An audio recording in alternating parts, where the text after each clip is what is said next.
జై శ్రీరామ్ అందరికీ నమస్కారం. Welcome to news Akhanda. నేను మీ కస్తూరి శ్రీధర్. మిత్రులారా, ఈ న్యూస్ ఒకసారి చూడండి. భరతమాత అంటే హిందూ దేవత అంట. ఏమా అంటే భరతమాత అంటే ఇంక ఎవరికి సంబంధం లే, భరతమాత అంటే హిందువులకు సంబంధించినామని చెప్పేసి ఈ కర్ణాటక రాష్ట్రంలో ఒక కొత్త గొడవ అయితే స్టార్ట్ అయింది. మీకు అర్థమవుతుందా? సరే, మీకు అర్థమయ్యేటట్టు చెప్పాలంటే మన దక్షిణాది రాష్ట్రాల్లో అంటే మన సౌత్ ఇండియాలో మతపరంగా చూసుకుంటే కాస్త సున్నిత రాష్ట్రము ఈ కర్ణాటక అని చెప్పి చెప్పుకోవాలి. అంటే కేరళ కూడా ఉండదులే, కానీ కేరళలో ఏంటంటే డామినేషన్ ఉండదు, కానీ కర్ణాటకలో అట్ట కాదు, బాగా సరిపోటీ ఉంటుంది అట్ట. గతంలో ఈ కర్ణాటక రాష్ట్రంలో పలు సంచలన సంఘటనలు కూడా చోటు చేసుకున్నాయి. మీకు కూడా తెలుసు, నేను దాన్ని ప్రత్యేకంగా మళ్ళీ విడమని చెప్పాల్సిన అవసరం లే.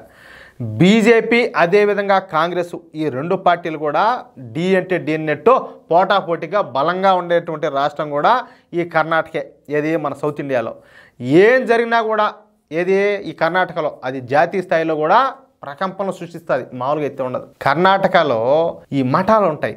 ఈ మఠాలు ఏంటంటే రాజకీయాల్లో కీలక పాత్ర పోషిస్తూ ఉంటాయి. నేను ఒక మాట చెప్పాలా, ఓపెన్గానే చెప్తున్నాలే. ఇప్పుడు కేరళ ఉండదు, కేరళలో వచ్చేసి చర్చిలు ఉంటాయి. ఆ చర్చిలు వచ్చేసి రాజకీయాల్లో కీలక పాత్ర పోషిస్తాయి. ఎందుకంటే వాళ్ళు చెప్పినట్టు ఎవరో ఆడ పాస్టర్లు వాళ్ళు ఉంటారు కదా, వాళ్ళు చెప్పినట్టు నడుచుకుంటారు అంతా కూడా. ఇంకా మనం ఓపెన్గా చెప్పుకోవాలంటే మసీదులు ఉంటాయి. మసీదులో ఈ మౌల్వీలు మత పెద్దలు ఎవరైతే ఉంటారో వాళ్ళు చెప్పినట్టు సరే ఆ మతాన్ని ఆచరించే వాళ్ళంతా కూడా నడుచుకుంటారు. మరి మఠాలు చెప్పే మాటలు సరే, ఇప్పుడు మన సనాతన ధర్మాన్ని పాటించే వాళ్ళు ఎందుకు పాటించకూడదు?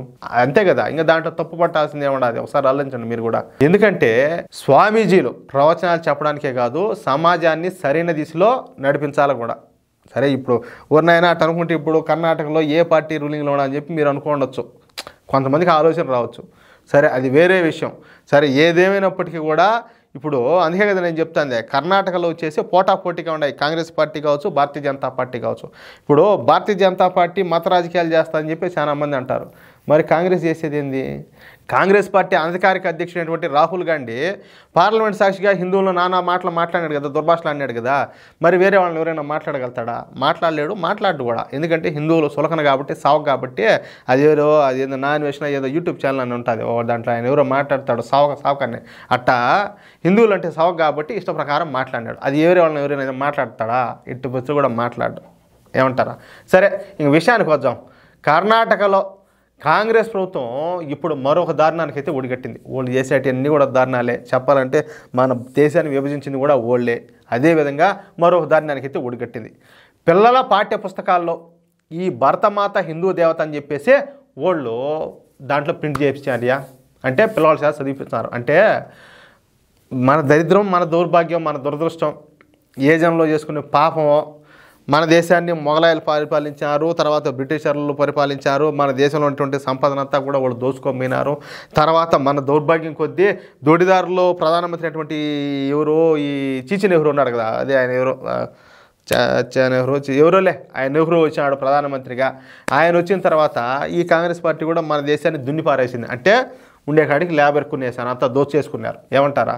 దాంతోపాటు వీళ్ళు చేసిన పాపం ఏంటంటే ఇంతవరకు మన దేశం మీద దండెత్తి మన దేశాన్ని దోచుకున్నటువంటి ఈ దురాక్రమణదారులందరినీ కూడా ఓళ్ళేదో వీరులు, ఓళ్ళేదో సూర్యులనట్టు మన దగ్గర చదివిపించారు.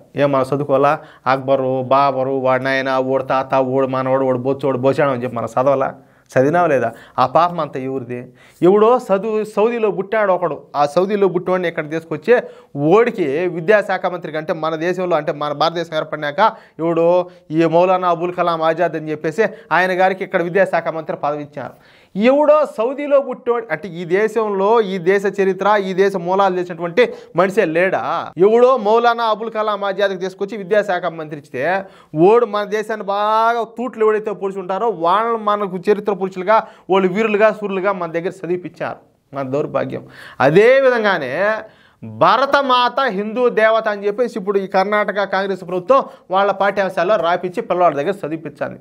అంతేకాకుండా అయోధ్యలో రామ మందిరం నిర్మించకుండా ఉండాల్సిందని చెప్పేసి, దాంతోపాటు ఆర్ఎస్ఎస్ సమాజాన్ని విడదీస్తా అని చెప్పేసి ఈ పిల్లలు జరిగేటువంటి ఈ పాఠ్య పుస్తకాల్లో రాపించారియా.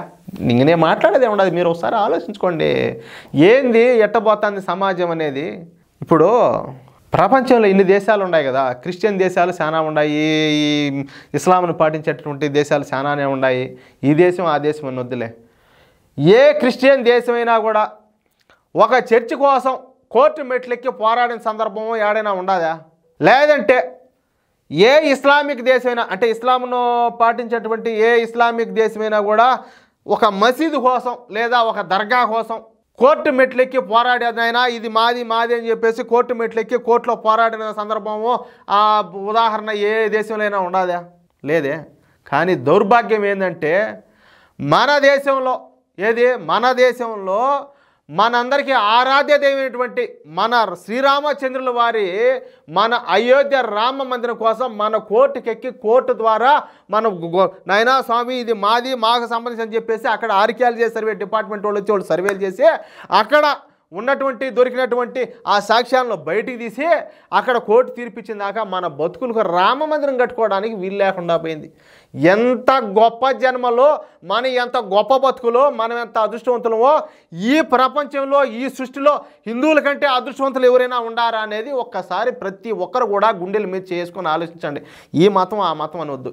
నేను చెప్పే దాంట్లో తప్పేదైనా ఉండదేమో ఒకసారి ఆలోచించండి. ఇంతకంటే దారుణము దౌర్భాగ్యము ఇంకేడన్నా ఉండదా? ఏ ప్రపంచంలో ఏ జాతికైనా ఏ మతానికైనా ఏ మనిషికైనా ఉండదా? ఒకసారి ఆలోచించండి. సరే, పైగా ఏంటంటే ఏం చెప్పాలా, ఇంక సరే ఇంక మాట్లాడేదానికి మాట్లాడలేదు. ఇంతకంటే మాట్లాడితే ఇంక నాకు బాధ. అయితే కొంతమంది జాతీయవాదులు కొన్ని హిందూ సంఘాలు ఏం చేశారంటే నాయనా ఇది తప్పు, ఇది మంచి పద్ధతి కాదని చెప్పేసి ఇది సామరస్యాన్ని దెబ్బతీసే ప్రయత్నం చేస్తుంది ఇది అని చెప్పేసి భరతమాతతో ఇతర మతాల వాళ్ళకి సంబంధం లేదా? ఈ పుణ్యభూమిలో పుట్టిన వాళ్ళు ప్రతి ఒక్కరు కూడా హిందువులే, వీళ్ళందరూ కూడా భారతీయులే, ఇంకొకరికి సంబంధం లేకుండా పోవడం ఏంది? ప్రతి ఒక్కరు కూడా ఆలోచించండి అంట. సరే, నేను ఇందాక చెప్పినట్టు కొన్ని హిందూ సంఘాలు కొంతమంది జాతీయవాదులు కలిసి ఈ కాంగ్రెస్ పార్టీ ఎన్ని దారుణాలకు పాల్పడుతుందో, వీళ్ళు ఎన్ని దారుణాలు చేస్తారో, ఎన్ని దురాఘాతాలకు పాల్పడతారో, వీళ్ళు ఎంత విద్వేషాన్ని రెచ్చగొడతారో ప్రతి ఒక్క దాన్ని పాయింట్ అవుట్ చేస్తా.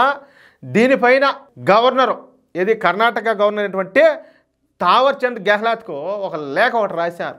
ఏమని, నాయనా నువ్వే కర్ణాటక రాష్ట్రాన్ని కాపాడాలా, లేకపోతే కాంగ్రెస్ పార్టీ సర్వనాశనం చేసేట్టుగా ఉండాలి, అదే ప్రజల మధ్యలో అన్ని గొడవలన్నీ రేపి వీళ్ళు సర్వనాశనం చేసేట్టుగా ఉండాలని. అయితే ఇప్పటికే ఎంతో హిందూ వ్యతిరేకతను మూట కట్టుకున్నటువంటి సిద్ధరామయ్య సారథ్యంలో ఉన్నటువంటి కాంగ్రెస్ ప్రభుత్వం దీని మీద ఎట్లా స్పందిస్తుందో చూడాలా. ఏమంటారా? అదేవిధంగా గవర్నర్ గారు కూడా దీని మీద ఎటువంటి యాక్షన్ తీసుకుంటారో కూడా చూడాలా. ప్రస్తుతానికి మన దేశంలో హిందువుల బతుకులు ఇది చెప్పాలంటేనో మీకు అర్థమవుతుందో లేదో, నేను చెప్పాలనుకున్నది నా మనసుకు వచ్చింది నేనైతే చెప్పిన, ఇంక తర్వాత మీ ఇష్టం. ఏమంటారా? నేను మార్పు కోసం ప్రయత్నం చేస్తున్నా. మార్పు అంటే మీరు పోయి కత్తులు పట్టుకొని కటార్లు పట్టుకొని యుద్ధాలు చేయాలి, ఇంకొకరి మీద కలబడాలని కాదు. ప్రతి ఒక్కరిలో జాతీయవాద భావజాలం పెరగాల. ఇది నా దేశం, ఇది నా ధర్మం, నా ధర్మాన్ని నా దేశాన్ని కాపాడుకోవాల్సినటువంటి బాధ్యత ఒక హిందువుగా ఒక భారతీయుడిగా నా మీద ఉండాలని చెప్పేసి ప్రతి ఒక్కరు కూడా నడుం బిగించి ముందుకు నడచాలని చెప్పేసి నా ఉద్దేశం, నా ఆవేదన. అర్థం చేసుకుంటారని చెప్పేసి ఆశిస్తున్నా. మిత్రులారా, నేను చెప్పిన దాంట్లో అన్నీ కూడా నువ్వు సరిగ్గానే చెప్పినావు, నువ్వు చెప్పిన దాంట్లో ఏం తప్పు లేదు, నువ్వు చెప్పిన దాంట్లో మేము ఏకీభవిస్తున్నాయని చెప్పేసి మీరు అనుకుంటే, మీకు అనిపిస్తే ఈ న్యూస్ నలుగురికి షేర్ చేయండి. అదేవిధంగా మిత్రులారా, ప్రతి ఒక్కరు కూడా మీ యొక్క అమూల్యమైన అభిప్రాయాలను ఖచ్చితంగా కామెంట్ చేయండి. ఇంకో మాట చెప్తున్నా, ఇటువంటి ఎన్నో ఇంట్రెస్టింగ్ న్యూస్ను ఎప్పటికప్పుడు పొందాలంటే తప్పనిసరిగా మన ఛానల్ సబ్స్క్రైబ్ చేసుకోండి. ఓకేనా? ప్లీజ్ సపోర్ట్ చేయండి. జై శ్రీరామ్.